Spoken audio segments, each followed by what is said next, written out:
When I was 13, my sister got married, and she and her husband decided on their honeymoon they were going to go to the National Boundary Waters canoe area in the border of Minnesota and Canada. And it sounded like such a good idea that my parents and her parents and my aunt and uncle decided to go along with them. So we had 13 people doing an 11-day wilderness thing of portaging canoes and living pretty close to the land. And we had a day or two of good weather, and then it rained solid for 4 or 5 days.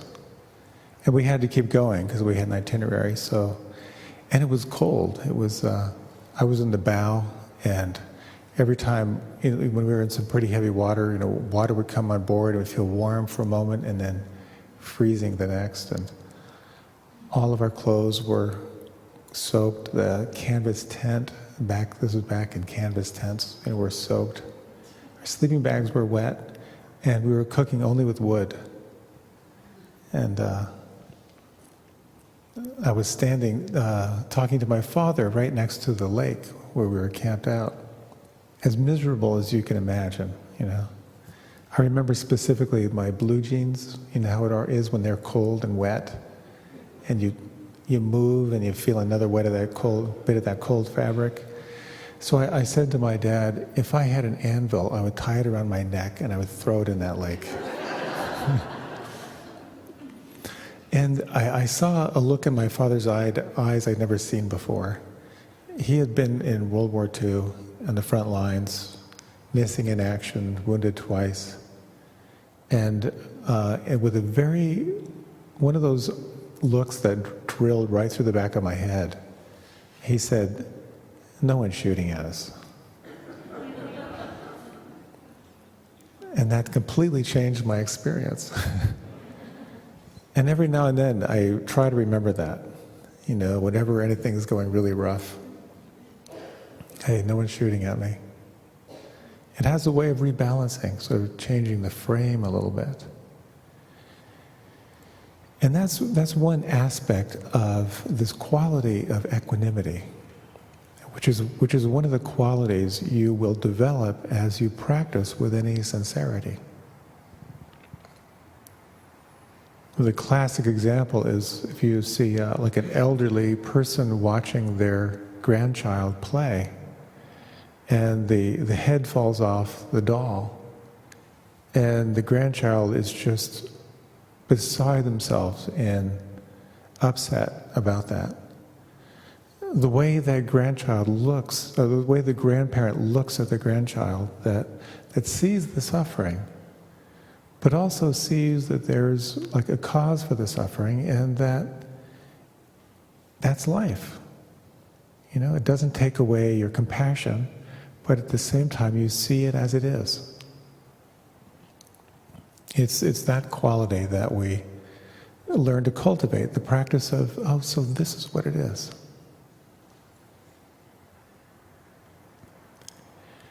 So I'd like to talk a little bit about the benefits, as we've talked in these recent weeks, your capacity for kindness for yourself and for others, your capacity for compassion begins to arise more often, happy attacks, your capacity for joy for yourself and for others, and this capacity of equanimity. So I'd like to talk a little bit about the doorway. What's the doorway into the experience? How concentration practice can be helpful, and how cultivating internal flexibility and curiosity cultivates equanimity. And a little bit on the shadow side of equanimity. Well, equanimity is a wonderful place that we're cultivating. There are other states that look really close to it, but they're not it. It can be helpful to recognize those. So I'd like to tell you a story of someone who was doing walking meditation on a retreat. we teach in our intensive retreats this practice of walking meditation, and it's very much a part of your day. You do sitting meditation and then walking meditation. And they can be very complementary. It's helpful to sort of move the body a little bit, but the practice is the same. You experience the body as it's moving through space. And generally, you'll choose a point about 15 paces away.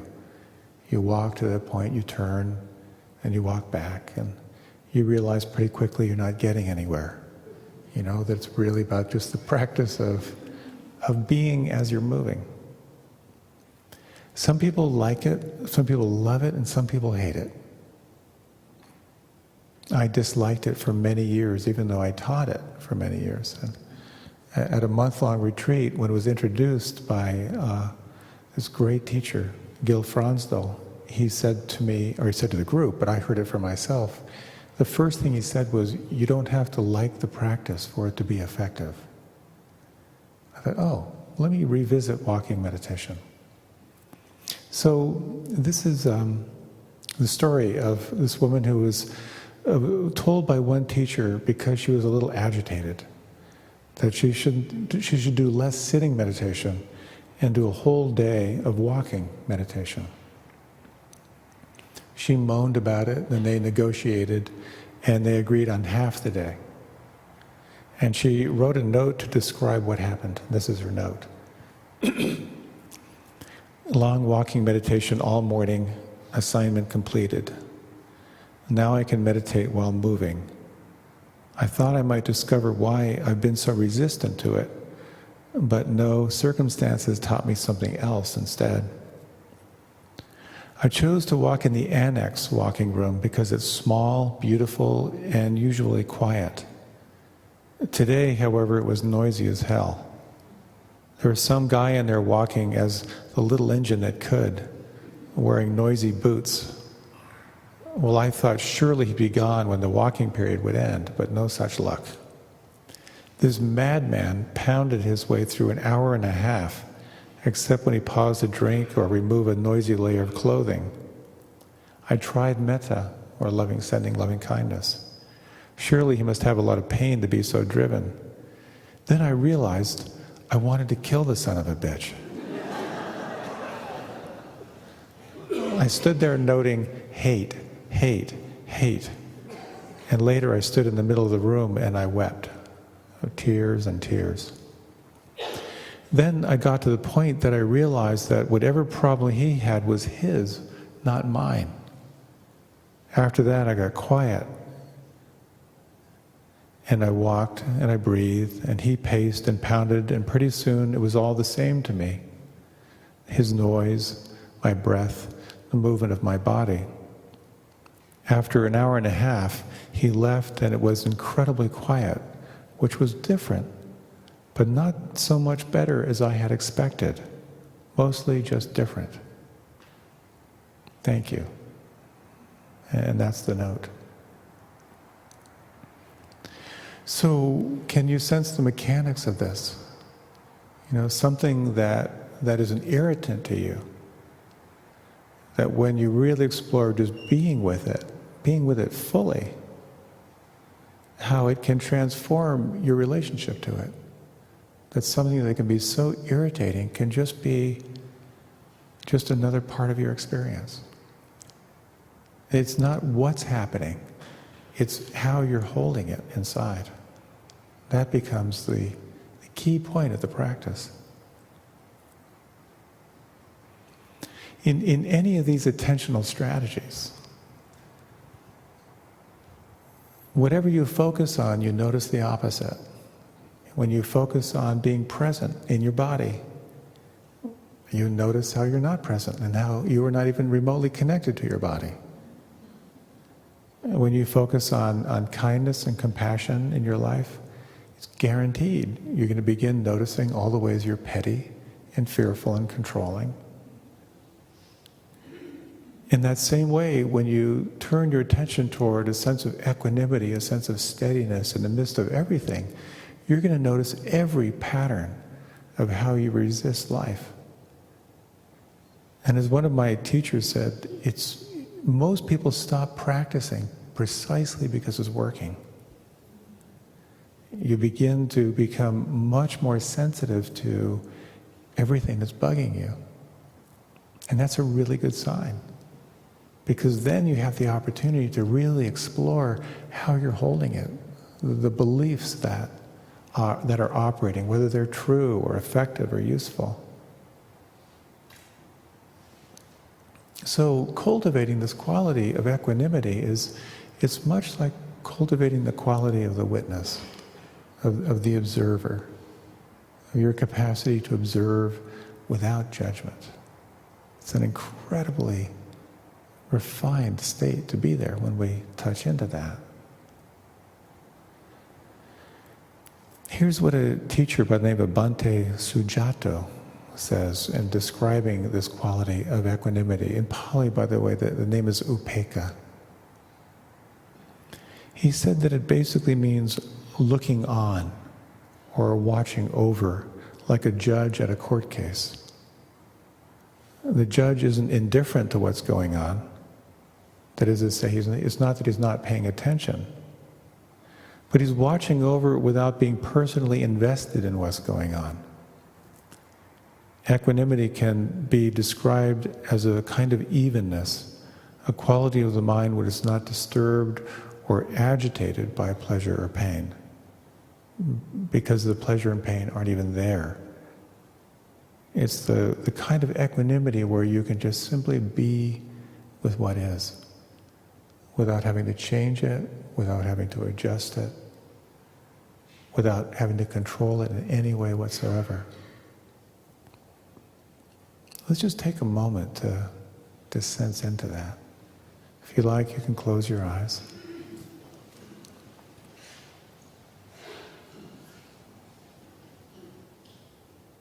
And just feel your breath as a way of anchoring your attention a little bit.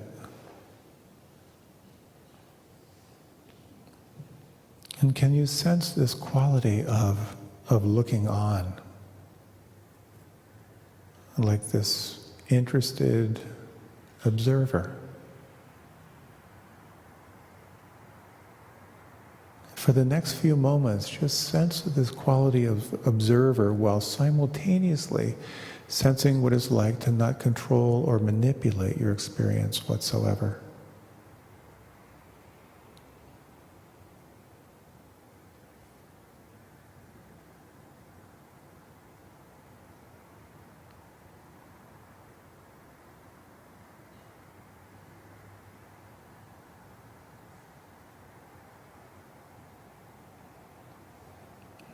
And you might deepen the breath. If you like, you can open your eyes or feel free to remain with them closed if you prefer. So perhaps you could sense that quality of what it's like to be the observer without trying to manipulate or control.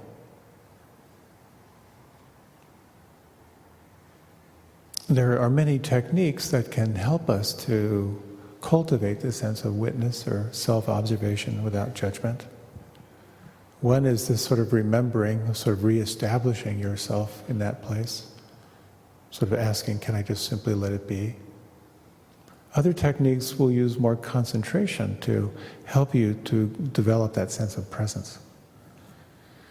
One of the first intensive retreats I did included the adhittana meditation every day, which is translated as the sitting of strong determination. So you sit for an hour, with the intention not to move any muscle except for the ones needed for breathing. It is unbelievably excruciating, much of the time. And sometimes there are very powerful experiences where you can sort of feel your attention riveted. It's a very intense concentration practice. And there is another quality in there which has this quality of being the mountain, reflecting on who you are as the mountain. So if you like, let's take a few minutes and try this sort of practice or orientation. Just find a comfortable posture.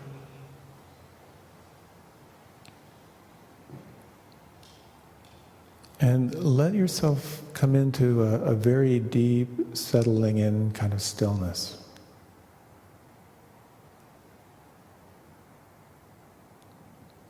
This quality of a deep relaxation all through the inside. And from here, hold an intention to be perfectly still.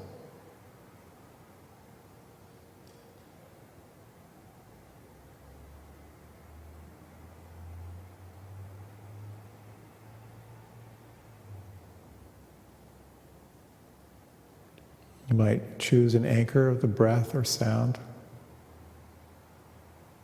but in the foreground is the intention for your body to be perfectly still.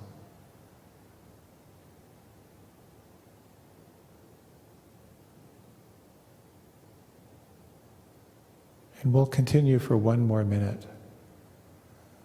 Let your body be perfectly still, moving no muscles other than the ones needed for breathing.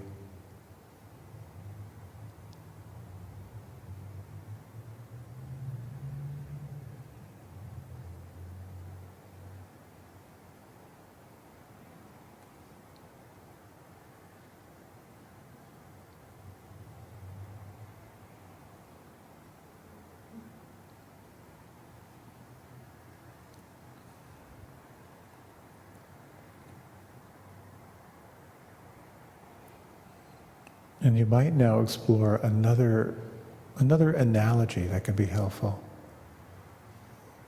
Either letting your body remain perfectly still or sort of relaxing that piece. Imagine who you are as a mountain. Emotions and thought forms, sounds and sensations are just clouds and weather systems moving by.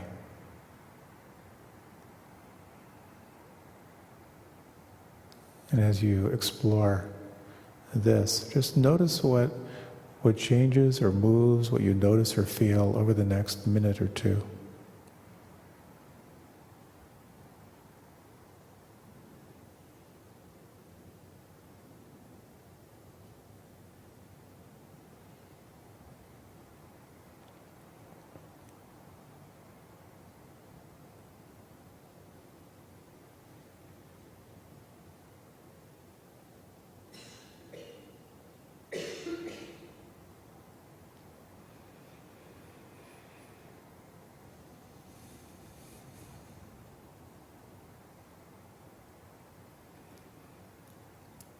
In your own time, deepening your breath, and just feel the imprint, feel the effect of these few minutes of this technique.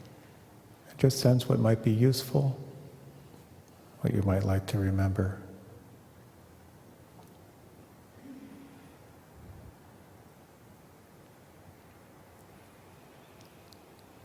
This practice of the aditan practice of stillness is a concentration technique. It can rivet your attention. You really have to pay attention. You may have noticed that your body moved without you knowing that it moved, which happens quite often. And when you sharpen your attention, it can sometimes cultivate a sense of absorption, kind of a riveting, deepening, moment to moment to moment sense of absorption. Other people find the reflection of who you are as a mountain can be very helpful because it can establish a sense of presence where you can actually be more the witness of what's changing, of thought forms and sensations and sounds. They can be helpful tools to add to your contemplative quiver.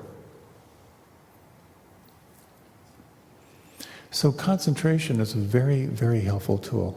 It will take you a long, long way. We can all benefit from having more of a capacity to be moment to moment to moment present. Sometimes, though, we're battered by winds that are so intense that it's very difficult to stay with it, with just one practice of concentration. When you're experiencing strong physical pain, strong mental torment or difficult emotions, being that sense of the witness is very, very challenging. So another way that we can explore this sense of equanimity is to really investigate our experience. And one way that you can investigate what's going on, particularly when there's very strong difficulty, is to recall these three characteristics of reality, of anicca, dukkha, and anatta. The first being impermanence. To remember that what you're experiencing is not a permanent state. It's something that is shifting. Oftentimes pain or strong emotion or depression or strong mental states, they feel permanent because we're so identified. But when we can really slow down to move from the story to what it feels like inside, we'll inevitably see that there is some movement in there. There is something changing. So remembering impermanence can be very, very helpful. And to remember this quality of dukkha, that the degree to which you are holding on or pushing away, to that degree you will experience stress and dissatisfaction. So examining how you're holding your experience. When there's a strong emotion, what are the beliefs that you're holding here? Are they true? What if they're not? To notice where you're tensing against yourself and to ask if you could relax or soften. These forms of investigation are very helpful to look at the nature of who you are, this quality of anicca, the self that is tightly clinging, the self that is observing without judgment. There can be sometimes, in the midst of our deepest suffering, kind of an internal prayer. May I stay open to this? In the midst of all of this, can I feel balanced? Can I be at peace?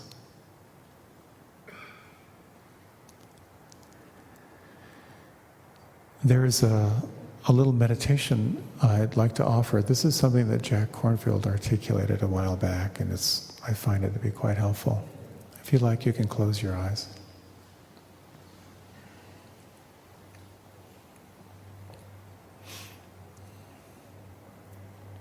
As you close your eyes, you might bring a gentle attention to your breath.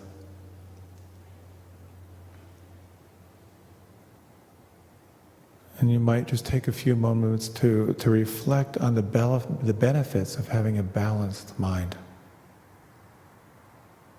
and the gift of bringing a peaceful heart to all those around you. And you might repeat these phrases internally. I'll just say the phrase. You can either reflect on it or say it internally, or if the words don't resonate for you, feel free to make up the ones that do. Breathing in, I calm my body. Breathing out, I calm my mind. May I be balanced. May I be at peace. Breathing in, I calm my body. Breathing out, I calm my mind. May I be balanced. May I be at peace. And in your own way, stay with these phrases, any variations that work for you.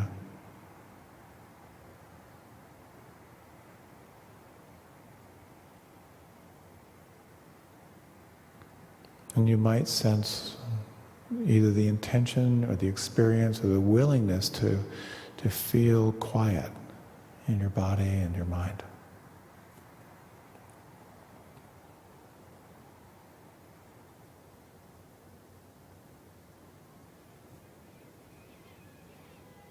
And you might, in your own way, expand that sense of tranquility into a spacious equanimity.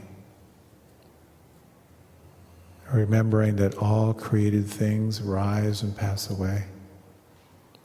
Joy, sorrow, pleasant and painful events, people, buildings, animals, nations. And let yourself rest amid everything that is impermanent.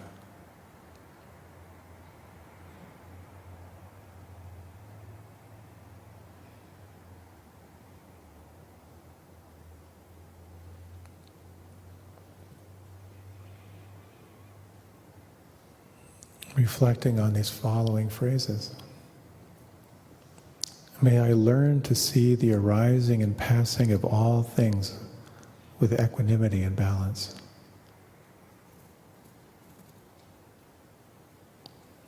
May I be open and balanced and peaceful.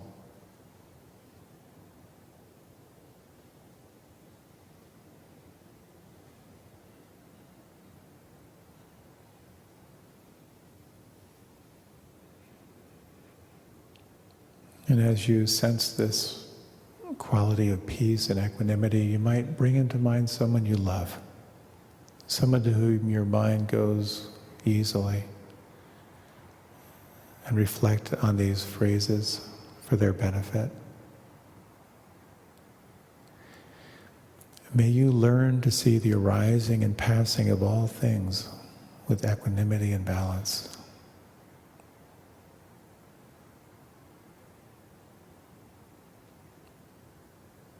May you be open and balanced and peaceful.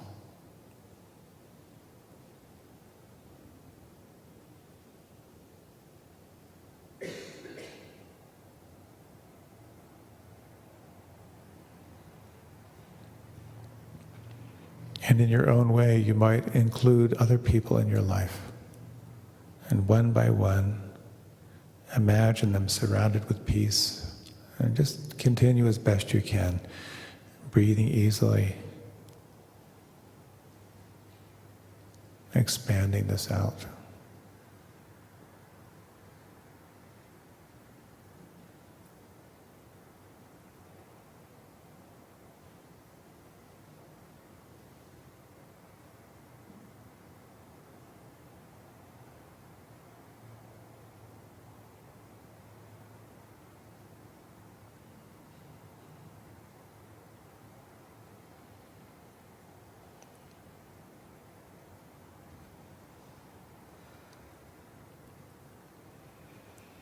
As we reflect on equanimity and balance, it's traditional to acknowledge that all beings are heirs to their own karma and receive the fruits of their actions.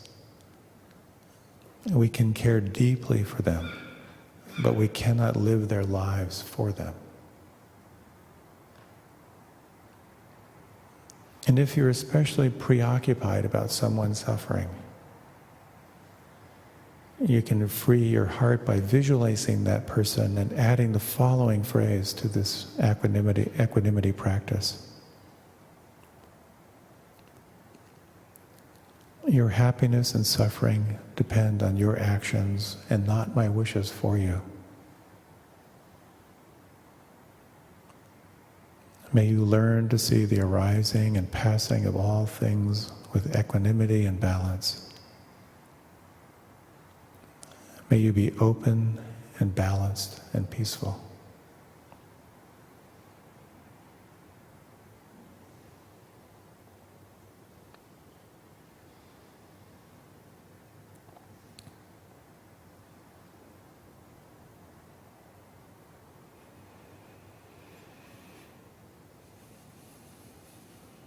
And gently deepening your breath.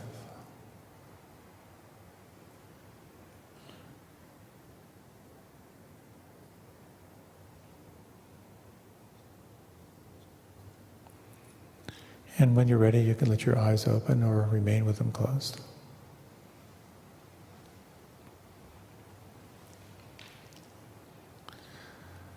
So equanimity and clear seeing has this exquisite balance of understanding the laws of nature, but also having a heart wide open to the world.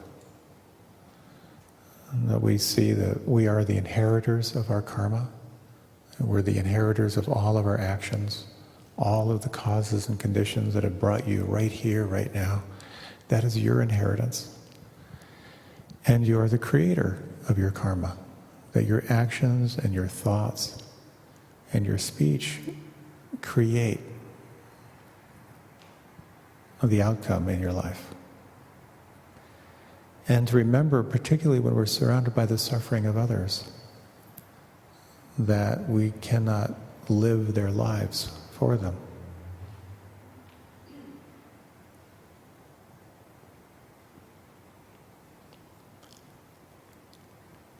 I remember, maybe this was a year or so ago, there was one of our spiritual friends groups, which are these collections of people who come together to meditate together and to sort of share how they're applying mindfulness in their lives.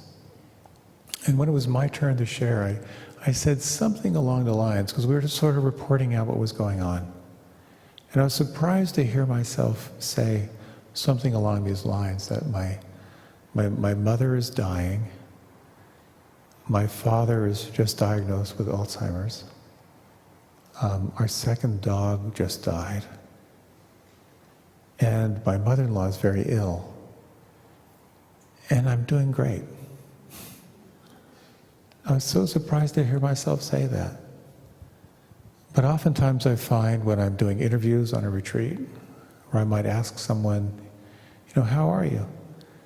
And they'll say, I'm going through such deep grief and sadness, right now, and so much of a sense of regret in my life. And I'm doing fine. It's kind of a cool place to be.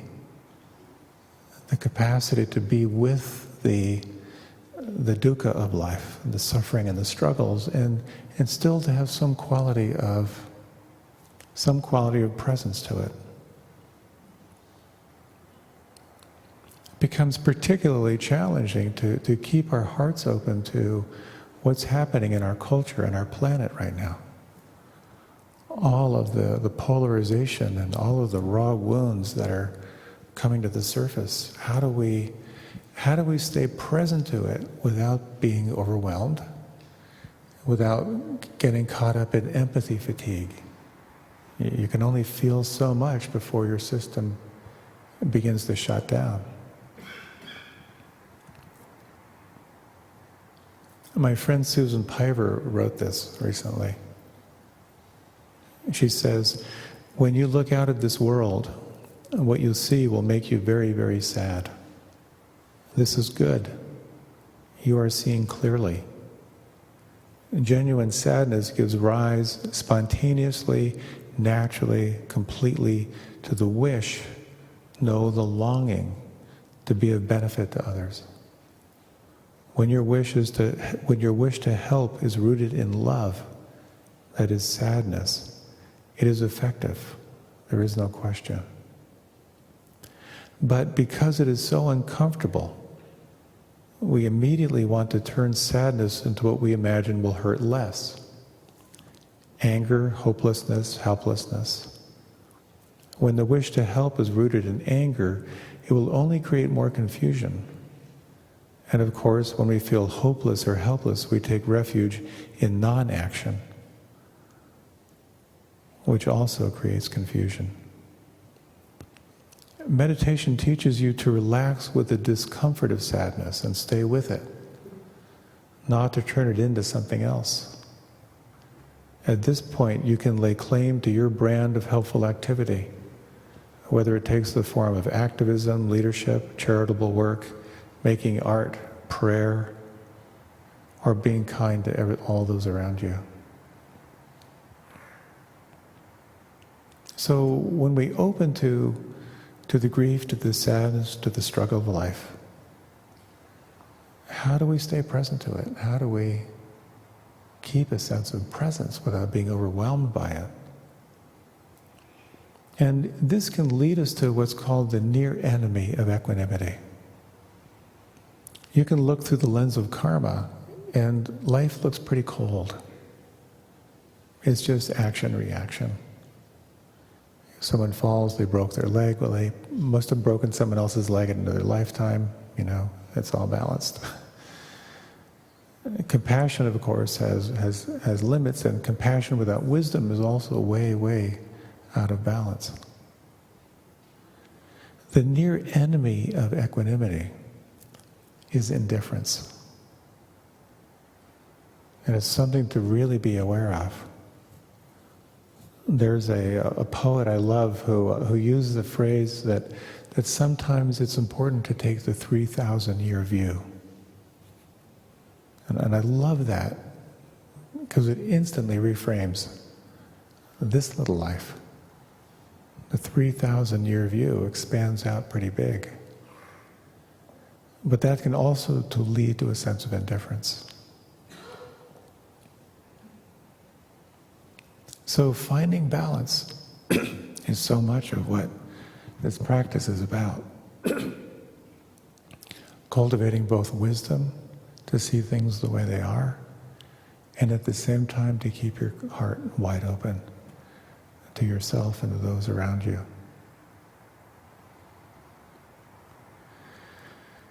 So enlightenment is an accident, and meditation makes you accident-prone.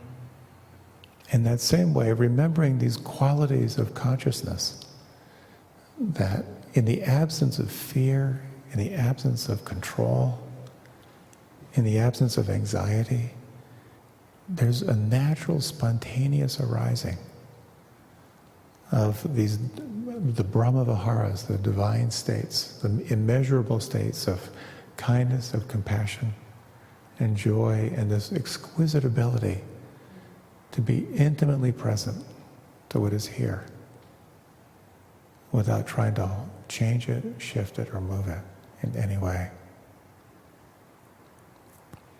Let's close with a short reflection.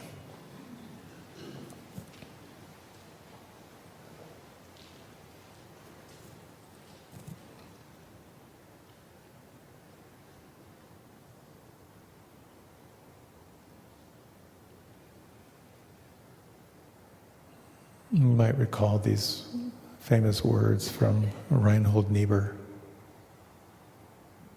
when he prayed for the serenity to accept the things we cannot change, the courage to change the things we can, and the wisdom to know the difference. In these final minutes, you might just let your attention rest with the breath. Inquire as to what might soften or relax right now.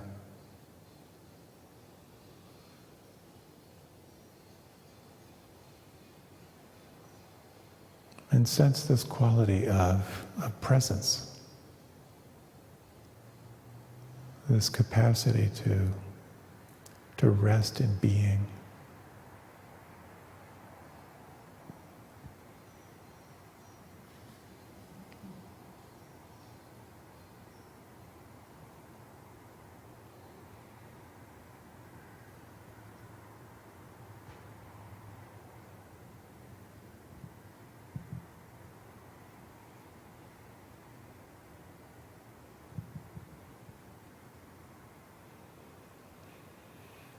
And gently deepening your breath and letting your eyes open. Thank you so much for your kind attention. I was going to say, I hoped you liked my equanimity talk, but I don't think I can say that. Someone once gave me a coffee mug that had it was the little yellow smiley face, but instead of the smile, it had a straight line. And underneath it said, "Have a day."